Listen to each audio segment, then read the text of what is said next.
host, Christiana. Again, you all know the tagline, the Cafecito is about everyday people doing extraordinary things.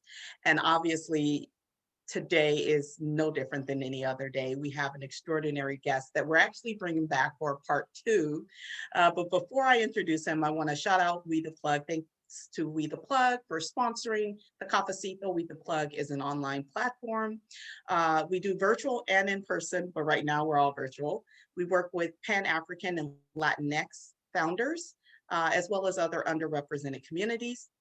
We connect you with resources, services, as well as those who are in the tech space who are looking to either level up their career or maybe break into that space. If this is something that sounds of interest to you, definitely check us out at WeTHA, not THE, theplug.com.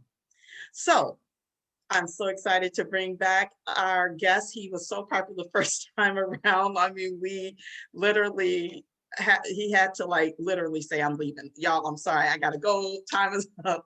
Yeah, the other stuff he had to do, not seriously, but seriously. Yeah, it was that intense. Welcome back, Brandon. Thank you for bringing me back. I look forward to today's dialogue and providing some constructive content information for people to widen their worldviews. Yes, we are grateful to have you. And just to recap, for those who may have not watched one, I encourage you to watch part one. But Brandon is going to introduce himself right now. Absolutely. So, by training, I'm a psychotherapist. I'm also a professor and I'm a consultant. And really, my work focuses around trauma and helping people understand what trauma is. And when I talk about trauma, I'm talking about psychological trauma, not physical trauma, even though that does play a role in this as well. But understanding what trauma is, understanding how it has had an impact in their lives, and then also understanding what to do about in this world of mental health, in this world of emotional wellness, there's been a huge push, I would say, over the last 5 years or so, especially in the Black diaspora community and in the Latinx community, of focusing more on our mental health, and I find that to just be lovely. But there's also a lot of disinformation that comes in that as well, and it starts to get marketed in this as this thing that's like this, catch-all, one-all, be-all, and I try to cut through that as best as possible and help give a framework for people to understand that mental illness is one thing, emotional wellness is another, and everyone who's dealing with struggle is not mentally ill. And that's very important because a lot of times we get caught up and we'll get put in positions where we won't 100% understand, and do I really have a mental illness or am I just struggling with things? And that can be a very scary place for people and they won't get help. So I try to cut through that and try to give a very down to earth, real examples of the differences between the two, and also give some hope to people that they can move forward, whether they're in the mental illness category or the emotional wellness category. Either way, there are things out there for you to do individually. There's support out there for you to get help. And then there's also, different strategies that can be tailored to the individual person to kind of get things done. So that's what I do overall. A little bit about me personally is I'm from the Twin Cities of Minnesota. I was born and raised in St. Paul. For folks who are not familiar with this cold state that I live in, St. Paul and Minneapolis are pretty much one big city, but we're split by the Mississippi River. I grew up in a crazy household. Trauma and drama is usually what I say. I seen a lot of domestic violence as a kid. And we struggled, but there were some good times, but there's a lot of bad times that stick with me. So trauma wasn't something that I was unfamiliar with. I just thought it was normal. And I didn't know what trauma was until I got into a master's program. And I met this man by the name of Sam Simmons, who really helped give me a framework for all the craziness I was seeing in the community. And then he also dropped this line on me that just, I can't get out of my head, where he said, nothing's wrong with you. Something happened to you. And I never thought that something happened to me. I just thought things happened. And when I was able to have that frame, my mindset shifted, but also my purpose shifted as well, to help people understand that the things that we've gone through don't define who we are. And sometimes they can show up as culture or personality, but that's not the end road. And that's when I begin to frame the work that I do as healing, and not to quote unquote heal people. Because at Yeah. the end of the day, we have to be in this framework that it's our duty to do the work. but Yeah. this is a journey and not a destination. And the healing that we go through is something that changes over time, no matter what our experience has been. So I'll stop right there. Preach, preach, man. So, Brandon, there's so much that you said in that short amount of time that was so powerful. I want to go back to something that you had highlighted on in the beginning, but uh, most people get stuck in this area. So you said mental illness is different than going through a challenge in your life, Correct. experiencing some mental challenges. Can Correct. you just give an example of the difference between you have mental health issues and Yep. you're experiencing having a mental breakdown Yep. or challenge? Absolutely. Yep. So I was fortunate. I've been fortunate enough a lot of times to be trained in two different things as culture starts to change. So in the mental health world, there was a change in what's known as the DSM, which is the Diagnostic Statistical Manual of Mental Health or Mental Illnesses. Mhm. And I was trained in DSM-4, which had this clear breakdown between serious pristine mental illnesses and other mental health issues that could be diagnosed. So there was Wait, before you Access keep 1. going, can you explain to the people what that is? Because most people may not know what the difference The between what is difference, the DM. yeah, so the DSM-5 or the DSM-5 is the current book that's utilized to diagnose people with mental health issues. It's like the Bible of mental health if we want to compare it to something.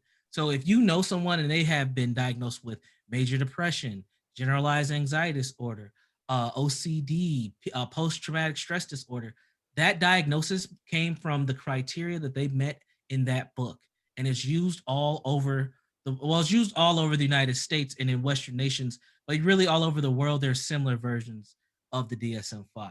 So Okay. so is that good? Is that good enough? You think that people get Yep, it? All that's right. perfect. I can Perfect. go a little Thank you. deeper. I But know. We're so good. in 2000, in 2013, we went from DSM-4 to DSM-5, and they put some updates in there. Okay. Some of the major updates was looking at stress-related disorders, which we'll talk about here in a moment, but also autism was one of the big things because we're starting to see more cases of autism.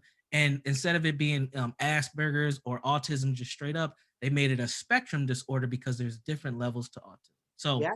so that's a little bit of a difference. But one of the other differences was they changed from this kind of two-tier model of mental health where they had Axis 1 diagnosis, which are things like generalized anxiety disorder, major depression, something that we used to that are called adjustment disorders.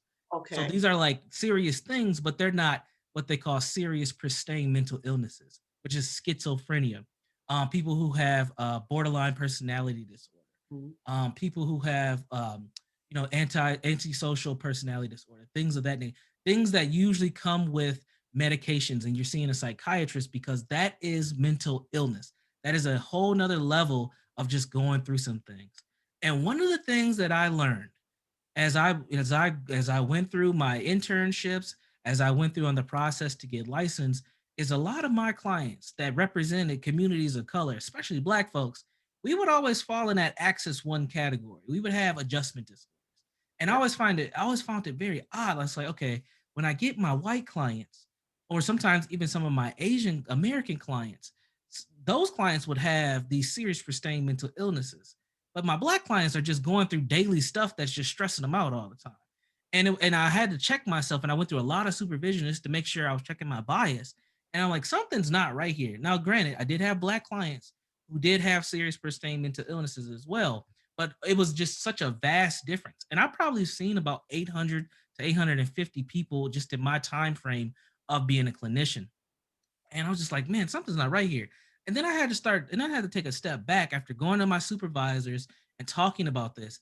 And I said, what is it about Black culture and our existence that leads us to feeling mentally ill, even though we're not meeting the criteria in the mental health Bible, right? So I was just like, we just have challenging lives.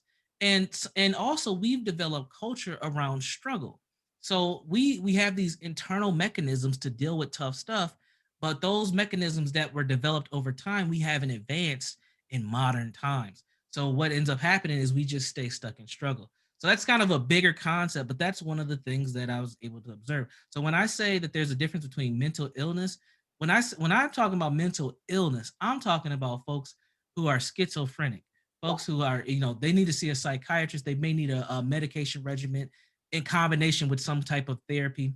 And when I'm talking about emotional wellness, this is like, getting a divorce. Your mom doesn't want to speak to you anymore because you turned against the family and you dropped Christianity. Um, you know, you know, that Yo, is not, yeah. facts. That's a real thing. I know it's real. And I said that because I have had several people who have come to me for that reason. It's like, Yeah, my family has just disowned me because I don't want to go to yes. church anymore. I Right, still believe in God, but right. they don't want, I mean, they literally have just kicked me out of the family. And Yes. that's a very real thing for a Yeah, lot of people in our community. yeah. Dealing with parent abandonment issues, being in Mhm. foster care, those things can lead to mental illness, but often don't, but they do lead to struggles, emotional struggles that we have because we have attachment issues, or we have issues around trust, or we're just, we have issues with anxiety or just depressive symptoms. And we have to be very clear between those two things. Because a lot of times what people think is they go start Googling and they go on WebMD and they're like, oh, I'm bipolar. And it's like, you Yeah, might not be bipolar. You probably need to get an assessment done before you just start self-diagnosing yourself. right. But you do have some stuff going on that could show up like bipolar disorder. So, Or I and have PTSD, and it's like, well, wait, hold on. yep, You might have symptoms of PTSD, but let's first understand where they're coming from and unpack it, right. because it may not be that. Right. And to be honest, I'm glad you brought up PTSD because that was one of the diagnoses that I would see a lot when I was receiving a client who has already had what's called a diagnostic assessment from a Oh, white yes. clinician. So a diagnostic assessment is like your introductory assessment to mental health. So the first time you go to a therapist and they're asking you 25 billion questions is because we're doing a diagnostic assessment. We're trying to get a history on you, trying to figure out what have been some of the things that you've gone through. What is your family dynamics like? What is your current life like? So we can figure out what criteria you fit for one of those diagnoses in that DSM. So one of the things that I noticed was a lot of my Black clients that would have have a diagnostic assessment done, they would have these PTSD diagnosis on there with a whole bunch of other stuff too. And I'm just like, there is no way that all these Black people Right, have PTSD, but it'd be like guys who were incarcerated and these things that sound from a different culture like a huge experience. But if you don't have the cultural background and you don't understand how Black folks have kind of assimilated and developed culture around these things, what another cultural group sees as PTSD, we don't. right. So even that bias and even that lens has to be checked, which is also the work that I do when I do trainings and things with professionals, because a lot of times people are getting misdiagnosed because they don't have a cultural background and framework for what's going on. So this whole mental health conversation when it comes to BIPOC people really has to be delved into from a cultural lens and an equity lens, because there are a lot of people who Yes. are finding themselves in uncomfortable situations or their lives are being altered when they don't necessarily have to be. Right. Wow. Equity and cultural viewpoints, or excuse me, equity in mental health, but looking at it from a cultural lens, I think is one of the most important things that we could do at this time. And that's why having the diverse background of psychologists and therapists and counselors, and where not just having access to these people, but ensuring that they're trained properly, I Right. think is crucial, because it's the same thing when we look at physical care in the healthcare industry with doctors and nurses and all that. There's this disconnect, and dare I say, they've been trained to believe that certain ethnicities, one being Black, can sustain a large, a higher level of pain than other cultures, Right. which is baffling that Yeah. that professionals would I sit around think and be that. like, yes, you can, and Yeah. literally brought in that across the board. So it's not shocking to me that we find that in the mental wellness health space as well. So the way you're attacking that, if you will, is through education, and you're Right. going and educating and training. Are you doing other trainings in the community where our community can get access? Because obviously you're only Yeah. one person, Right. so only so much of your time can be utilized. But are there places where folks can go where they can access your trainings online, or on your website? Yep. So on my website, I have two trainings that are more community focused. One is completely free and one is $1. And the one that's $1 is for and Free, y'all. I'll Get tell on you there. why Get on there. I charged $1 for it. Because the free one doesn't get a lot of activity. And the free one talks about what I call the legacy of trauma, the African American experience. That's for the community. I did that video series for the community so we can understand where we've come from and where we're currently at.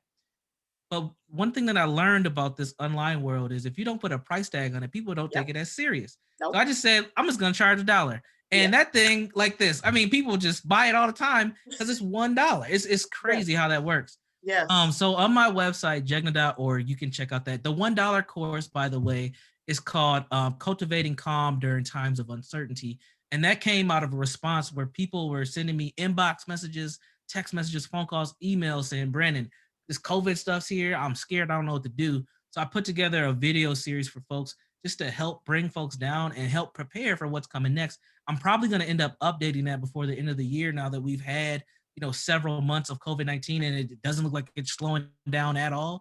And what's next? Because now people are like, this thing is not over. I'm not trying to be home with my kids teaching. I didn't go to school to become no teacher.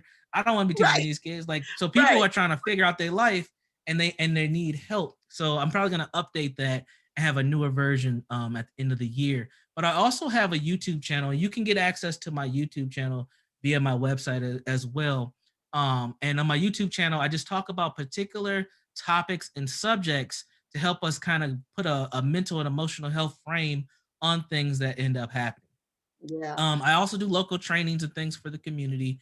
But with COVID, everything's kind of shifted over to online. So that's where I've been putting a lot of my other focus. So yeah, I do community focused work and then I do work with professionals as well, just to make sure that people are adjusting their lenses and expanding their worldviews so that when they are engaging, because like you said, I am only one person and I'm not saying I have all the answers, but if we don't start thinking about this stuff differently and we don't hold institutions that train these professionals a little bit differently, then nothing's going to change. And we're going to continue to have the same standard and the same model that doesn't Yep. work for many BIPOC people. Yeah, exactly. It's going to keep going into other generations. Um, Thank you. So, and all that he shared, I'll put in here, but I wanted to make sure that people understood that you're not just working with the elite professionals, you're actually working at the community level. And like I told you all, Right. I found him online. I found his PowerPoint online because I was going through something personal. And with the passing of a friend of mine, my brother of 16 years, and I messaged him. He responded to me in an email I sent to him at like 3 something in the morning. He didn't respond at 3 something in the morning, but the point I'm making is that there is ways that we can connect to get more information, and this is one of them. So definitely check it out. Brandon, I want to ask you to let's talk a little bit about epigenetic trauma from the lens of the Afrocentric ideology, because that's where you and I connected, because I was trying to understand what was going on with my brother that passed. And I know he had been doing a lot of work for his business and with history of trauma that has happened to not only African Americans but indigenous cultures. And it just got me to thinking about trauma, because he and I had some conversations about trauma, but I had forgotten about epigenetics. Can you define epigenetics, trauma, and then looking at it from the lens of Afrocentric? Absolutely. I'll define trauma first and then I'll slide into the epigenetics. So, the way that I define trauma is a deep emotional wound. And again, we're talking about psychological trauma, not necessarily physical trauma. but a deep emotional wound. There's a lot of nice, fancy academic definitions of trauma, but I found that a deep emotional wound connects with people that don't have all the book knowledge, because people get that, they understand that. So I started with that because epigenetics looks at these deep emotional wounds. Epigenetics is a relatively new scientific study. It's been around for about the last 30 years or so, and that's new compared to other sciences, Right. where it starts to look at the concept of nature versus nurture being one. So historically, in the science community, in the sociology community, in the anthropology community, there's been this question of, is human behavior dictated by nature or nurture? And epigenetics just kind of came on the scene and said it's both, and here's some evidence behind it. And what epigenetics looks at is the genetic markers that are passed from one generation to the next, and then from that generation to the next, and so on. And what those markers do, what the scientists and researchers have done, is they've looked at the main thing of stress hormones and how stress is passed on from one generation to the next. And what they've been able to determine, and one of the famous studies, I can't remember the scientist's name who did it off the top of my head, but it's the mouse and cherry blossom study. So if you just Google mice and cherry blossom study, you'll find a whole bunch of information, because it was like one of the landmark epigenetic studies that said, holy cow, like when people go, or they use mice. So when mice go through this significant amount of trauma, and then we look at they skipped over their babies and they went to like the grandbaby mice, and they found that they had the same genetic markers as those mice that went through trauma. And then they started to replicate similar studies for human beings, and they looked at folks who Jewish folks who survived the Holocaust. So they took the Holocaust survivors, they skipped the generation that those people who had children, and they went to their grandchildren, and they found the same stress hormones were picked up in those grandchildren from the folks who survived the Holocaust. They also, in that same study with the Jewish folks, found out that a lot of cultural customs were carried on from generation to generation that started during the Holocaust, because it was about survival and protecting culture, etc. Then there was another study that came out more recently, which they looked at women who survived 9/11 who were pregnant, and what their babies' hormones looked like. And what they were able to make a parallel was those pregnant mothers who survived 9/11, and there wasn't a lot of them, but it was enough where they could run this study and draw some conclusions. Those children had the same stress hormones as their parents did. And they're probably going to try to replicate that study again once those children are old enough to have their own children, which is Were probably these in the children, next 10 were years. these mothers in the building? They were Like in they were in the vicinity of the the World Trade area. So oh, okay, got they like literally experienced 9/11 as far as the planes that hit the towers in New York, not necessarily the Virginia and the Pentagon people got it, folks. got it, got it, Yeah. got it. There's oh man, I wish I remember her name, but there's a psychologist she talks about those two studies all the time. If man, and I'll send you a link later. Maybe you can link it up for folks. Yeah, Um, so what I did was, like I always do when I find stuff like that, well, what does this mean to me as a black person? right. So I started to ask myself That that, part. and I said, okay, if this is true, let's just say it's true. All three of these things is true. What does it look like for black people who have 402 years Come on, of chattel slavery, come on, racial terrorism, come on, segregation, come on. just Line it community up. violence, drugs, prison industrial Microaggression. complex, Myafa 21, the transatlantic slave trade. Like what it has to there has to be something here for us. So I started doing some digging, and I started making some connections. I said, okay, what was what on the plantation? And every black person, every African, excuse me, that was enslaved was not on a plantation, Right, because slaves were expensive. Everybody couldn't afford it. right. But still being enslaved meant something. So I said, what was the average slave family dynamic like? And could you even consider it to be a family dynamic? And then what was those children's experience? And then those children's experience, and so on and so forth. And then I started to look at the work from Dr. Joy de Gruleri. I started to study folks like Dr. Edwin Nichols. And then ultimately, one of my biggest influences is Dr. Amos Wilson. So and then Yeah, Dr. Francis Chris Welsen is another person as well. So I took those four people and the works that they created, and I said, there is no way that black folks do not have an epigenetic, that we do not have any epigenetic effect. Like there's no way that we can't Right. have any epigenetic effects from the experiences that we've had and the experience that we continue to have. And then I Right. started to think about the current culture that we have and the things that we say. And what I was able to do is draw a parallel to say, when it comes to epigenetics, when we look at the health outcomes of Black folks, and we are always 1, 2, and 3 on the list for things that are high on stress related deaths. So cardiovascular diseases, hypertension, diabetes. Us and Native Americans, the two groups, indigenous folks, the two groups that have some of the worst historical trauma that this nation has ever seen, where we have some of the worst health with the stress related things. So there has to be an epigenetic connection. Has to be. And so I look at that, and then I also looked at another study that is more famous today, known as the ACE study, which stands for Adverse Childhood Experiences. So for folks who are in the nonprofit world or the education world, you may have heard of ACEs. But if you haven't, it was a big study that was done in the late 1990s by two doctors, two medical doctors, Dr. Anda and Dr. Valetti.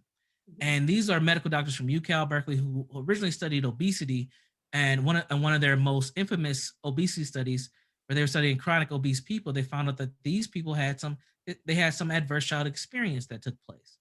So they teamed up with the CDC, they teamed up with Kaiser Permanente, which is a well-to-do insurance company, and they created what's now known as the ACE study.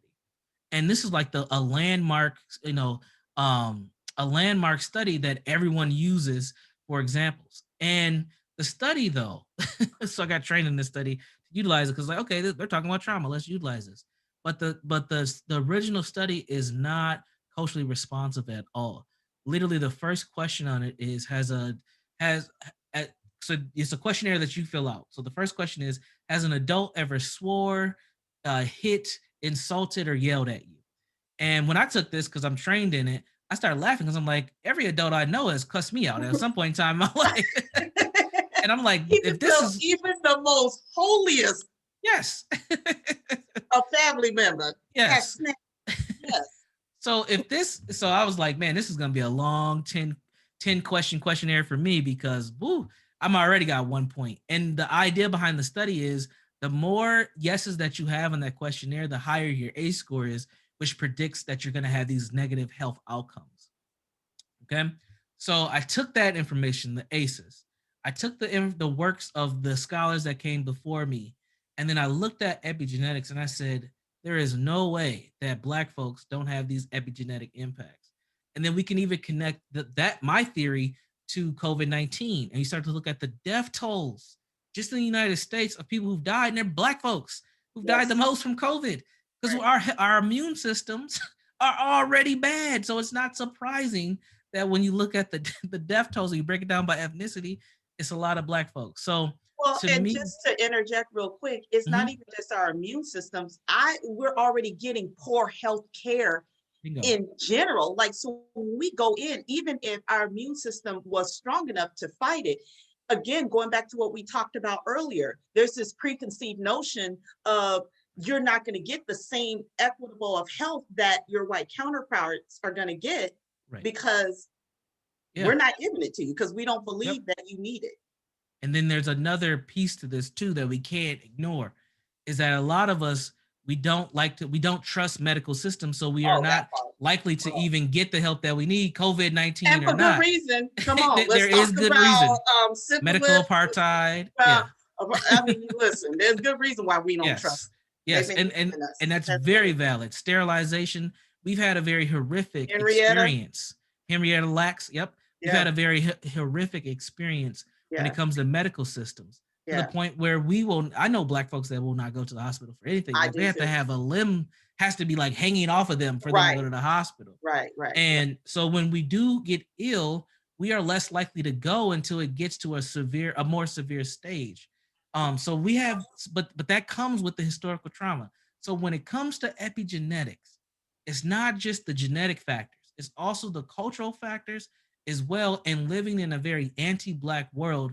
And those three things are in combination that end up producing inequities for us on a mental health and a physical health level, and then ultimately just on an existence level, where we are in this place where we continue to be spun over and over and over in inequities, in being subjugated, and in being harmed the most by things.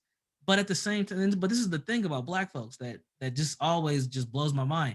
Even though we have some of the worst health, we don't deal with our mental health that well. We still have joy. We still produce genius level things, and we can still organize. So it's like the weirdest thing ever. It's like these are the people who get it kind of the worst, but at the same time, we still have value. And that's what's important. So when we talk about our mental and emotional health, the folks who are going through things have to understand that we still have value and we can persevere because we already have done this over and over Right. and over again. So I'll Right. pause. Yeah, Exposed it to the sure. world and like, or, where are you going with all of this? What's Absolutely. the goal? Yeah, continue to produce content. We are in and we're not even in it. We're like way far in the information age. Like we wouldn't be talking if you didn't Google search a few words and boom, I popped up, you found my contact information.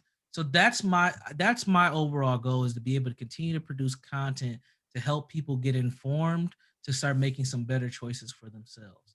At some Yeah. point I need to get my book done because I keep writing and stopping and writing and stopping. I need to get the book done. But I have found that I have an audiobook that actually works really well. So I might have to just focus more on the audiobook than the written book. But I have found that video content works very effectively for the folks that I'm trying to reach. People will sit down and watch a 10 to 8 minute video and then they'll click on another video and they'll click on another one. So I'm in a weird space with content creation where I'm like, do I stop writing and do I start focusing more on just like audio and video content because that's where people are at today. So yeah, that's where I'm at. I'm just trying to produce as much content as possible, doing, podcasts and things like this, just sharing ideas because at the end of the day, I'm only one person. There are other people who do this work too, but Mhm. it's up to the individual to make the decisions to make those changes in their lives and go on that healing journey. I'm just a facilitator in your journey. If you think of it like a marathon, I'm just the guy that's standing on the side passing you a cup of water. You still got to keep running and you still got to keep swimming and biking and doing all that triathlon stuff through your life. So that's how I kind of see myself is just being able to help Like, replenish you is there on your any journey. work that's being I done that appreciate is the across, in the waters, in other countries? Yeah, I've had some folks reach out to me from the continent saying, "Well, I know that there's stuff here, but I need help kind of articulate it." And I haven't been the best at at helping those folks because I just don't have the cultural knowledge about what's happened in their country. But there are other people that do it. Man, there's this brother out in the UK. I think he's Kenyan. I think he's a Kenyan UK person. His family's from Kenya, but he talks about the historical trauma about just how his family had why they're in the UK and the things that have gone on in Kenya. One Mhm. thing that is important for us to understand though about this trauma, this historical trauma piece of the work, is that the importing of African slaves and the wars that were taking place on the continent had a detrimental impact on the continent. And I think that there's place in this historical conversation for those folks that talk about that because that exportation of all the and mostly male Africans left a lot of ethnic groups in the on the continent that I mean they left them just they pretty much left them non-existent just to say it straight up like they extinct them. And I'm trying not to use I was gonna say there was an epigenetic kind of piece there or eugenic piece there, but there were just so many men that were pumped out of the continent of Africa. It collapsed particular groups and villages, and that war and pillaging and things that were taking place on the continent allow for a lot of white settlers to come in and start to infiltrate and influence the politics and the things that took place on the continent to now that has even been traded where you have a lot more Asian influence and you have a lot of people from India and a lot of people from China that are on the continent of Africa.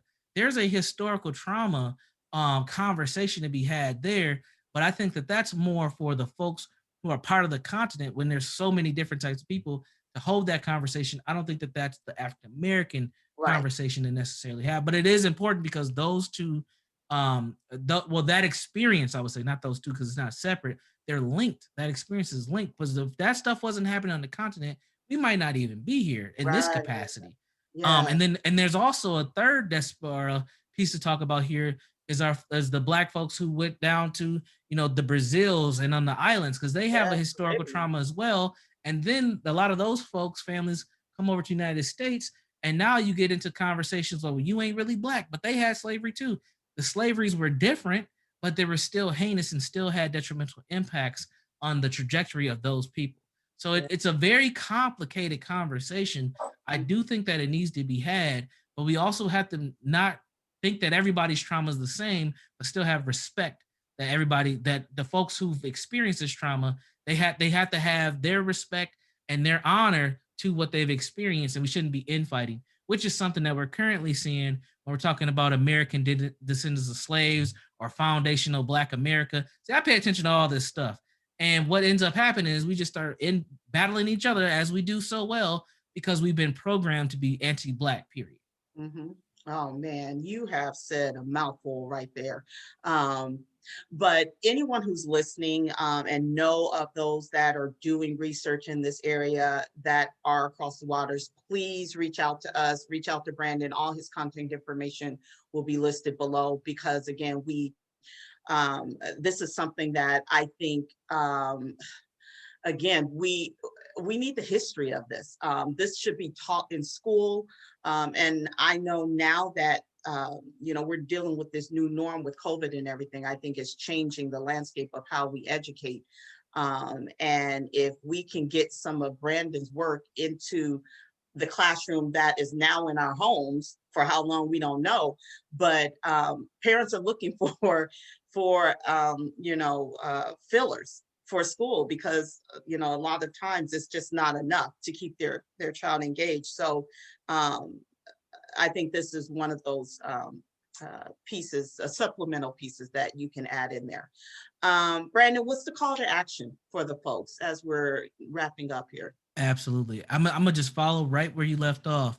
If you're looking for supplemental things to do to help educate yourself or educate your children, and I'm just talking about immediate circles, start talking about your family histories.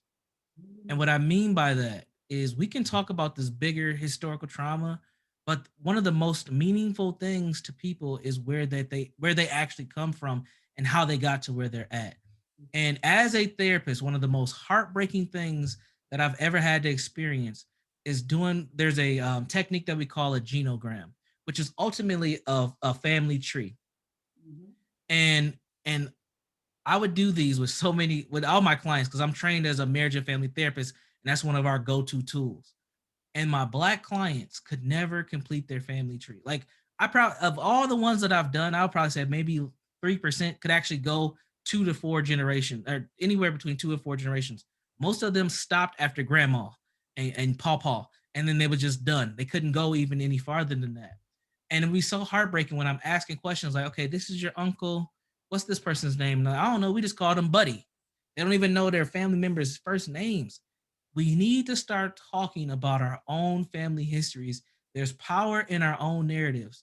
So often I see Black folks who want to talk about how we were kings and queens and we want to romanticize our history, and we don't even know our own personal history. Like it's so important to know that and where your people come from, the good and the bad, because there's pride there and Yeah. it's importance in knowing that narrative. So if we want to talk about supplemental education, get on a Zoom call with grandpa, get on a Zoom call with grandma, start asking questions and allowing them to tell you where people are, and then do some research because we need to understand our own personal lineages. Black folks are all over this country in places that I didn't even know black. Like some of y'all probably didn't know there was Black folks in Minnesota until George Floyd. Like me. I didn't know how large Yeah. percentage was there either. I was like, wait, what? Yeah. Oh, But there's a narrative to how we got here because yeah. most of the Black folks that are from here are really like first and second generation Black folks. I'm a fourth generation Black Minnesotan, and that's very rare. And the reason why that is because my great grandparents, they met in a place called Danville, Illinois, but they were by way of Oklahoma and Mississippi, but they both met in that town because that's where the work was, and they moved north.